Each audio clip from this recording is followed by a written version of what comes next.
دوه درې شیونه زه ته ذکر کوم چې هغه اثراتو نه حسابېږي،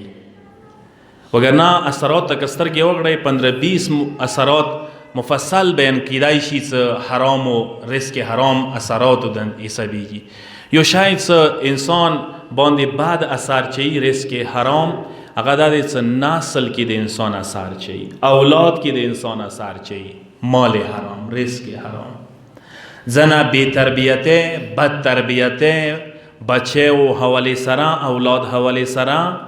سرکشه، بغاوتونه، زنه مشکلات انسان تا اولادو که نسل کی پیخیگی ایوا واجه چی شده؟ مال حرام ده، رزق حرام ده. ای حقیقت ده. دی حوالی سه حکایتونه ایلا ماشاءالله شده دی. یو متدین کس ده زوای واوریزی، یو کس وی غریب وی سقاوی چې د مشکو کې او بګرځي خرڅوي، یخ سقا ولا مشک پل غشي سولی سروای کی مکمله انکم ذریعہ مغاوی اخ کاس تروشي چې تو زوی خو ما مشک سروای کوي ما ټوله زندگی تباہ کړله. د کاس حیران شي چې مخ زوی تربیات کې څه کوته نه دی کړی، ډیر کوشش د ګوډه خورې ور پسې کو خزینه پښتنو کې څه واجه دي چې مو بچی دا شکار کړي دي کور ولای چې کله سوچ وکي شوهر ته وایي چې یو غلطي خو ما سره شوي دی، شاید هغه واجه وي چې کوم ټایم کې ما امید وو اخ ټایم کې و پردي باغ انار ته ما زړه شوی و هغه انار ما اوس بېخلو هغه اوبه ما اخ ټایم کې حمل ټایم کې چې کلی وه، شاید دا مغه اثرات وي چې بچي باندې نن پرته دي. دا یو حقیقت دی. تاسو دا حکایت بیان کوم شیخ فضل الله نوری بزرګوار نامه تاسو شاید اوریدلی وي، شهید شوی دی. شاه خبیث دور کې پنسه ته ختلی دی، یعنی هغه مبارز و مجاهد عالم دین لکه څنګه امام خمینی غوند مجاهد عالم و شاه په خلاف مبارزه کوله، دی شاه په خلاف ښه مضبوطه مبارزه کړې ده. دی په باره کې دا حکایت راغلی چې ورځ نجاف کې روان ولیاره کې چاولې دو یو شاګرد ویلی دو چې هغه شیخ فضل الله نوری بزرګوار ډیر زیات خفه دی، پریشان دی، افسرده دی، بېچینه دی، غمگین دی. پختنه اونو که آقا ویلی نن خفایی دور زیاد هغه دوتی خفای می بی خبری تا بچای مشوه و بچی تا ما شودو مسئله و کور ولا شودی نوی چونکه آلتی دستور و ایچا بچی تا با شودی نوی کور ولا که نوغی با دیا و تا نیولا ما همی وی دیا بندوباس ورطا وکرلو اگه دیای ما بچی تا شودی ویر کرلی کلی شودو ټینیور پراش ولو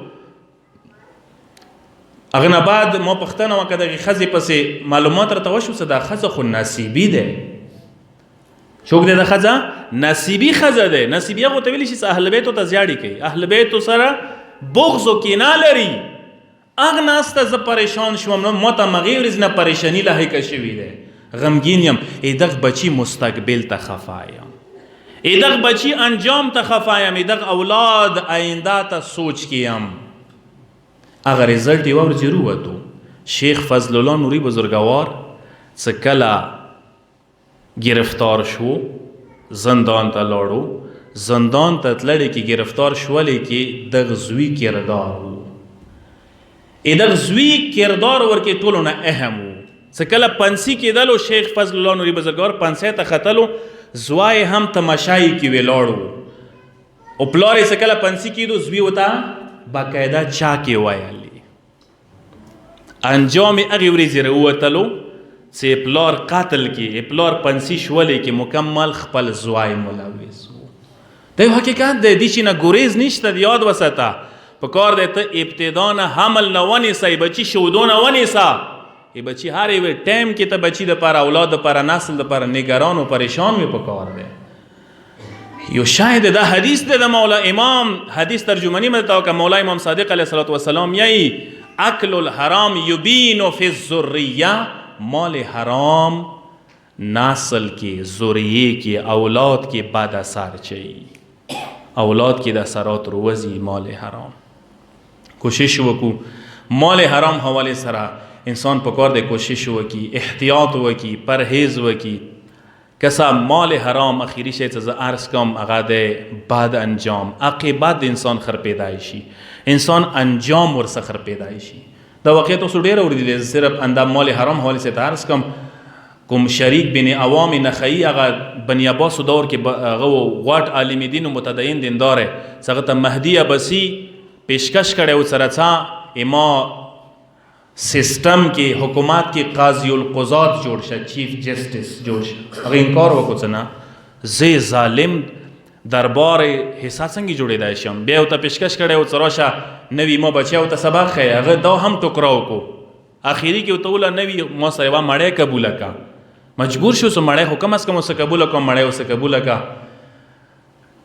څه کله اول مړی خولې ته چوله کوم کوک و اشپز هغه ډېر هوښیار و هغه دا جمله ادا کا لن یفلح الرجل بعد ابدا لاړو خراب شو لاړو تباه شو دا بچی ته بیا نجات نه وموندي فلاح به نه وموندي عاقبت یې لاړو خراب شول مړی وخوړه مړی نه څه وخته بعد بچو ته خپله پیشکش ور واستولو څه که چیرې بچیو ته سبق ښیي زه شته یم دربار ته انا جانه شروع شوه څه وخته بعد یې خپله بچو سره خبرې وکړي څه زه قاضي القضات جوړېدلې ته هم تیار یم قاضي القضات جوړ سوره غلطې فیصلې ظالمانه فیصلې ظلمونه بنی عباسو دور کې وشول دا قاضي دا متدین عالم ور کې ټولو کې شریک شو واجه هغې حرام مړی اثرات و څه ورباندې راغلل هغوی نتایج ورسره ووتل ورته یوه ورځ خزنچي سره پیسو باندې تنخوا باندې اونچ نیچ باندې جګړه یې شوه لنجه یې شوه هغه پیغور ورته وکړو څه کلي نه وطن نه خونې نه خو د غنم وربشې نه دي راوړي ته اوس ما سره لنجې کوې دی ورته ډېر ښکلی ځواب یې ورکړو دی دی زه کاشکې وربشې م راوړې وی وربشو غنمو نه پورته شیخ ایمان م راوړی دی تاسو نه مې خرڅ کړی دی ما خپل ایمان دلته خرڅ کړی دی د دربار حصہ جوړ شوی یم که څه یاد وساته انسان عاقبت خرپوی شي انسان انجام خرپوی شي دی حده پورې څه روایتو کې شته دي څه کوم کس مال حرام خوري هغه بهشت نه محروم کیدای شي کوشش وکړو مال حرام حواله سره ډیر سای کوشش وکړو څه نه صرف ما تاسو ګاټه ګوټه آمدان وي کام ویلې نه وي سړی اکتفا په وکړي بس په وکړي قانع شي په او هغه نه علاوه کوم خپل مال دی نن سبا معاشره کې اخري ټکې زه درس کوم چې مو معاشره کې د شي مو خیال نه ساتو خمس دی زکات دی په کار دی څه تک سوچ وکړه پیسې د کېدای شي دغه لیول ته رسېدلی وي دغه سټیج کې وي څه تانې خمس واجب وي وبس هغه څه کله خمس نه وبسې خمس نه ورکوي بیا یې تو مال حرام مال دی بیا یې تو پیسه ناجایزه پیسه دی دا درته ګارنټي سره وایم موږ ورمې کې که چیرې خو 60-70% داسې به درته وایم خلک خمسونه شروع کی یو غریب و فقیر به پاتې نشي معاشرې کې یو مسجد امام بړه جماعت لیاره چولا سکول به پاتې نشي هر یو به آباد شي دغو پیسو سره دا کارونه کیږي خو نن 20% خلک به شاید داسې وي چې هغوی خمس وبسي 80% مو معاشره خمس په دغه غوږ واوري په د بل غوږ وبسي چې نه لمونځ واجب دی روژه واجب دی خمس واجب نه دی لکه مو جوانانو په نگاه کې ورځې او ماښام لمونځ واجب دی سبې لمونځ واجب نه یې څه به یې ډېر کسان څه توجه یې نه ورته کوي صلوات وسلام محمد و آل محمد باندې